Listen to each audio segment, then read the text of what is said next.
ঠাণ্ডাৰ দিনত বিশেষকৈ হিউমিডিটি কণ্ট্ৰোল কৰিবৰ বাবে কিছু সমস্যাই দেখা দিয়ে। যদি আপোনাৰ ইনকিউবেটৰটোত হিউমিডিটি কণ্ট্ৰোলাৰ লগোৱা আছে তেতিয়াহ'লে কোনো অসুবিধা নাই।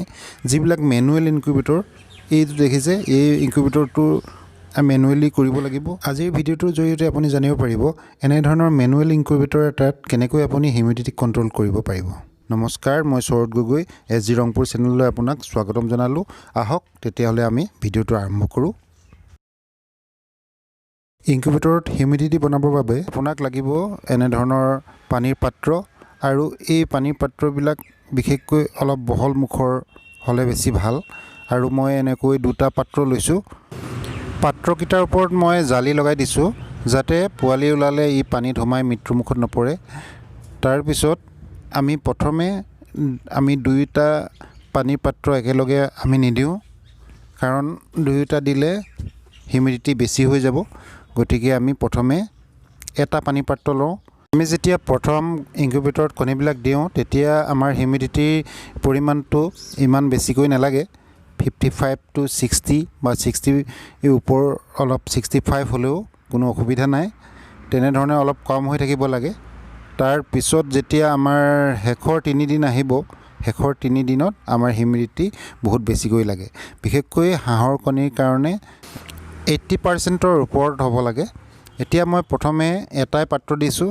এটা পাত্ৰত মই এই ফেনকেইখনৰ তলতে আমি এই পাত্ৰটো ৰাখি দিছোঁ। আৰু আমি হিউমিডিটি চাবৰ বাবে এনেধৰণৰ এটা HTC1 মই এই ইনকিউবেটৰটোৰ ভিতৰত ৰাখি থৈছোঁ।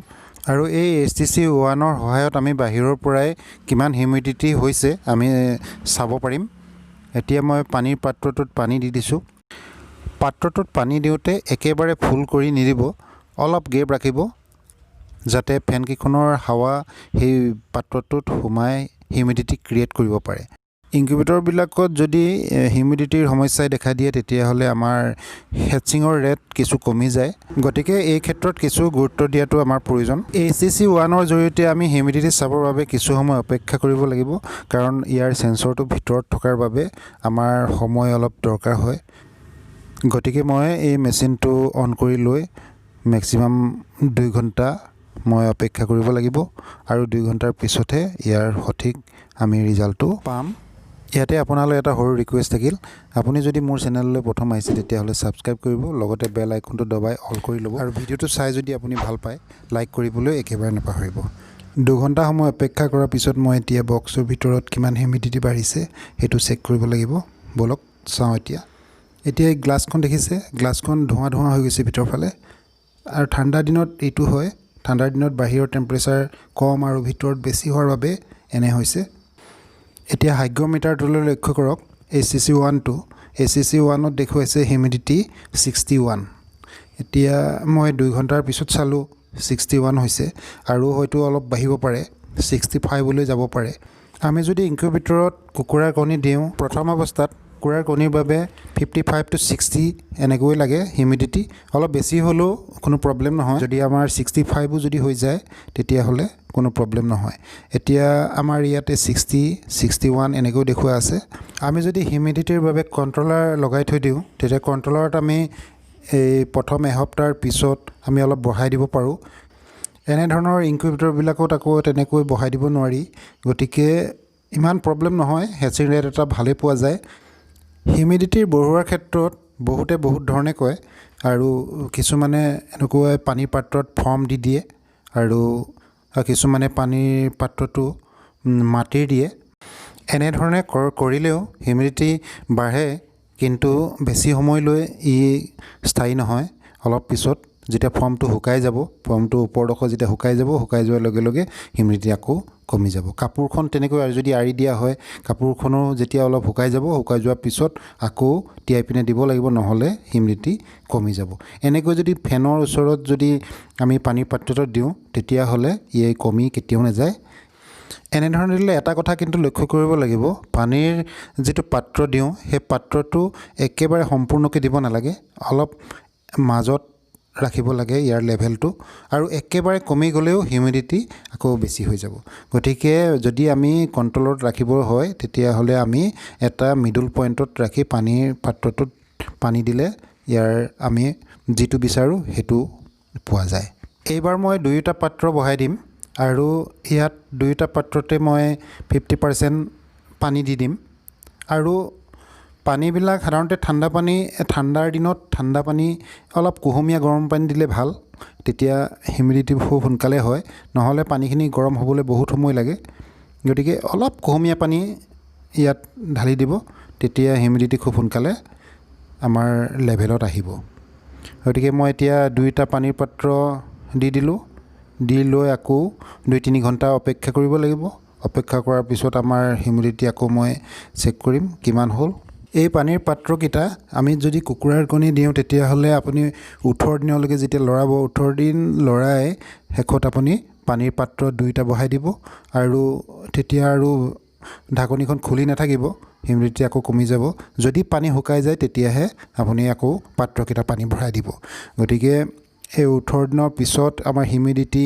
প্ৰায় 70-75 এনেকৈ লাগে কুকুৰাৰ কণীৰ বাবে যদি হাঁহৰ কণী দিওঁ তেতিয়াহ'লে আমাৰ হিউমিডিটি অলপ বেছিকৈ লাগে তেতিয়া আমি 15 দিনতে দুইটা পাত্ৰ বহাই দিব লাগিব আৰু তেতিয়া হিউমিডিটি আমাৰ হাঁহৰ কণীৰ বাবে উপযুক্ত হ'ব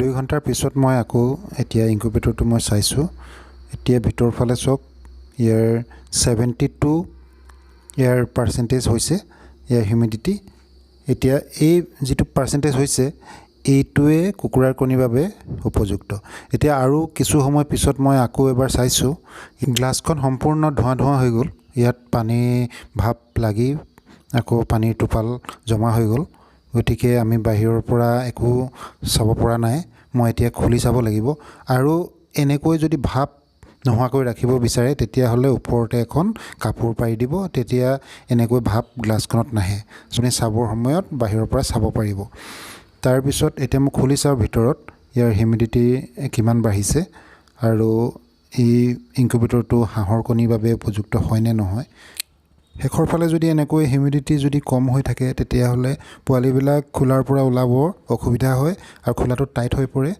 এতিয়া চক এই হাইগ্ৰমিটাৰত হিউমিডিটি 86 লৈকে উঠিছে এনেদৰে যদি হিউমিডিটি বাঢ়ে তেতিয়াহ'লে আমি এনেকুৱা ধৰণৰ ইনকুবেটৰ এটাত হাঁহৰ কণী আমি হেচিং কৰিব পাৰোঁ গতিকে বহুতৰ সমস্যা হয় বহুতে মোক কমেন্টও কৰে যে পোৱালিবিলাক ওলাব নোৱাৰে হেখত 29-30 দিনলৈকে আমি বাট চাইছোঁ কিন্তু ওলোৱা নাই কিন্তু কথা হ'ল কি আমাৰ যেতিয়া হেখৰ 3 দিনটো হিউমিডিটি যেতিয়া কম হৈ থাকিব তেতিয়াহ'লে তাৰ খোলাটো টাইট হৈ পৰে আৰু পোৱালিটো ওলাব নোৱাৰি ভিতৰতে মৃত্যুমুখত পৰে অৱশ্যে যিকোনো ইনকুবেটৰতে হাঁহৰ কণীৰ যেটো হেচিঙৰ পাৰ্চেন্টেজ হেতু কুকুৰাৰ কণীতকৈ অলপ কম আপুনি যদি অটোমেটিকভাৱে হিউমিডিটি কন্ট্ৰোল কৰিম বুলি ভাবে তেতিয়াহ'লে এনেকৈ এটা এইটো হৈছে একুৰিয়ামত ব্যৱহাৰ কৰা এটা মিষ্ট মেকাৰ এনেকুৱা এটা আপুনি মিষ্ট মেকাৰ কিনি ল'ব পাৰে অকল এই মিষ্ট মেকাৰটো কিনিলে নহ'ব আপুনি এটা কন্ট্ৰোলাৰ ল'ব লাগিব কাৰণ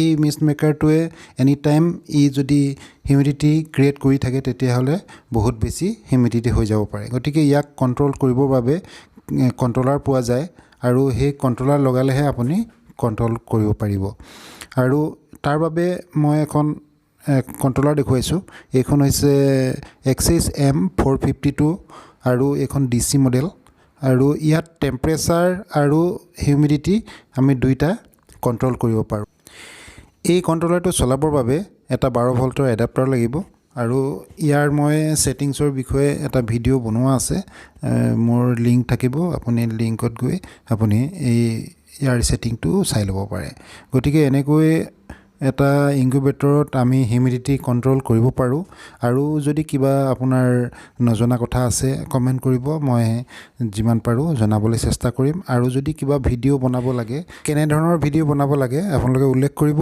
মই ভিডিঅ' বনাই দিম এই ভিডিঅ'টো মই ইমানতে শেষ কৰিছোঁ আকৌ এটা নতুন এনেধৰণৰ ভিডিঅ'ত আপোনাক লগ পোৱাৰ আশাৰে আজিলৈ সামৰিলোঁ ধন্যবাদ